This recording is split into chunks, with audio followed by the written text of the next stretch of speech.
Anda didampingi oleh pengacara? Oh tidak, tidak.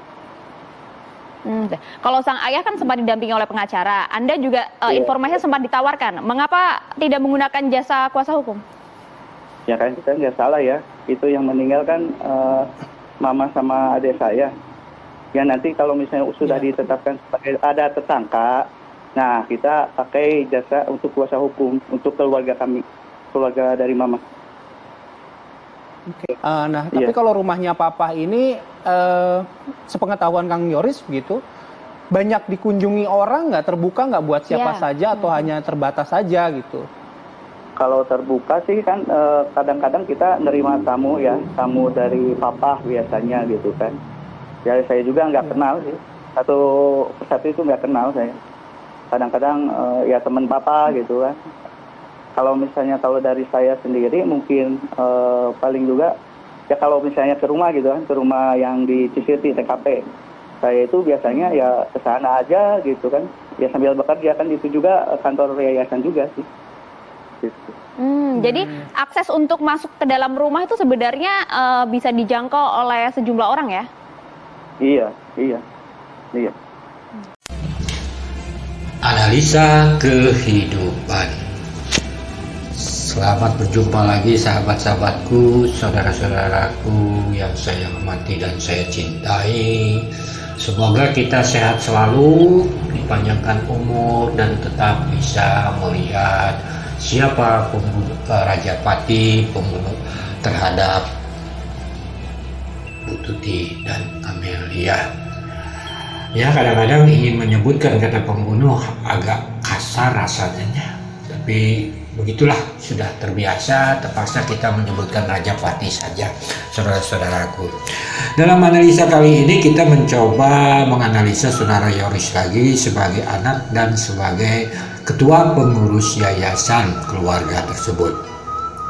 Saudara-saudaraku, kita menganalisa bersama-sama tentang ucapan saudara Yoris di acara TV nasional swasta yang disiarkan melalui YouTube tanggal 25 September tersebut.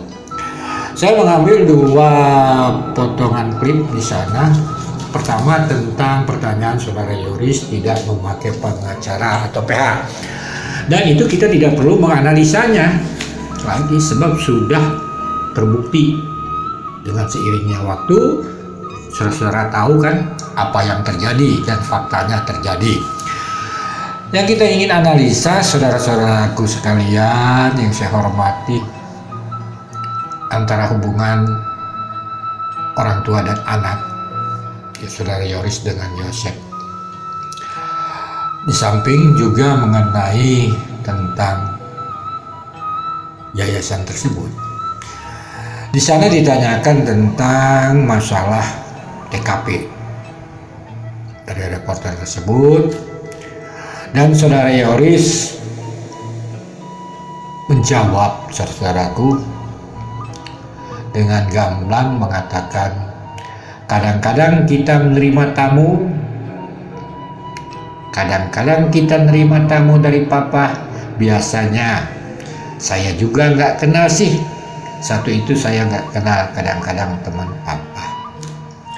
Itulah garis besar saudaraku. Jadi kalau saya menganalisa, saudara Yoris ini sendiri tidak pernah menerima tamu yang dia kenal, yang hanya teman papahnya, itu saudaraku. Apakah itu mungkin atau tidak, kita tidak bisa menjawab, kita percaya saja. Ucapan saudara Yoris mengatakan, kadang-kadang kita terima tamu dari papa, biasanya saya juga nggak kenal sih, satu itu saya nggak kenal, kadang teman papa.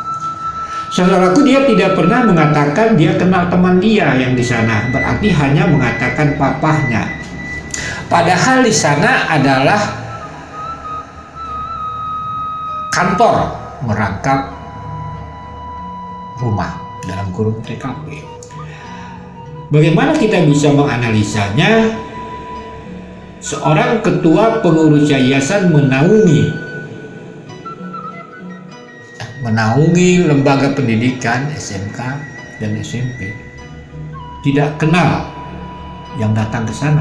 Misalnya kepala sekolah apa tidak pernah datang ke sana berhadapan sama dia, kan begitunya. Atau pegawai-pegawai sekolah misalnya yang lain-lainnya, atau yang lain-lainnya yang dia apa memang sama sekali dia tidak kenal sama mereka. Yang kita nggak tahu, kita ikuti saja, kita berpikiran positif, begitulah katanya.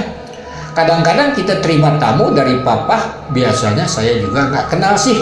Satu itu saya nggak kenal, kadang teman papa. Saudaraku sekalian, apakah saudara Yoris sebagai ketua pengurusan tidak menerima tamu yang dia kenal? Kan itu pertanyaannya. Ya, kita nggak bisa menjawab. Kan sudah dijawab sama saudara Yoris, mengatakan teman papahnya, papa. Oke lah, saudaraku, jadi kita menganalisa kali ini tidak panjang lebar, cuman kita mengambil hikmah daripada analisa kali ini adalah apakah hubungan antara anak dengan orang tua ini sudah dikatakan tidak baik dari awalnya, atau ada yang lainnya, kita juga tidak tahu. Mungkin dia video-video saya yang terdahulu, begitu ya saudaraku. Ya kita berpikiran positif saja, ya kita nerima saja, kita anggap saja benar semua apa yang dikatakan saudara Yoris. Sebab semua waktu akan menjawab, saudaraku. Kita ini hanya sekedar menganalisa dan tidak bisa memvonis dia salah atau dia benar. Sebab nanti waktu akan menjawab. Contoh tentang pH, memakai pH waktu menjawab, kita tidak perlu menganalisa lagi. Dan kita saudara-saudaraku sekalian jangan pernah mencoba-coba menyangka si ini pelaku, si ini pelaku. Sebab menentukan pelaku minimal mempunyai 2 alat bukti. Ya, kita netizen dari mana punya alat bukti? Kan begitu saudaraku. Contoh alat bukti keterangan surat. Baik itu mengenai hasil DNA, hasil sidik jari, hasil CCTV dan sebagainya. Apa kita punya? Tidak kan? Terus pakai apa kita menentukan mereka sebagai tersangka? Ya makanya kita sebagai netizen jangan menuduh siapapun. Kita hanya mampu menganalisa ucapan-ucapan saksi yang ada di publik. Kadangkala ucapannya janggal, kadang-kadang tidak. Kita harus terima. Jangan pas ucapannya tidak janggal kita terima, pas janggal kita tidak nerima. Karena kita ini manusia, kadangkala ucapan kita ada yang janggal, ada yang tidak, itu sudah biasa. Saudaraku sekalian, inilah problem mungkin kehidupan ini. Kita ambil hikmahnya daripada kejadian-kejadian yang kita lihat di video-video, gambaran hubungan anak dan orang tua, gambaran seorang pemimpin suatu yayasan, kan begitu. Dan saya yakin yang namanya ketua pengurus yayasan harus bijaksana, karena dia menaungi beberapa lembaga, kan saudaraku. Tapi semoga semua ini ada hikmahnya buat kita. Dari kesimpulan ini menganalisakan apakah saudara Yoris, saudaraku, hanya menerima tamu yang dia tidak kenal. Misalnya, begitu saudaraku, hanya teman papahnya. Ya, saudaraku, mari kita introspeksi diri pada diri kita masing-masing. Semoga kita sehat, saudara Yoris sehat, papahnya sehat, dan semuanya sehat, dan semangat menjalani hidup. Sekian dan terima kasih.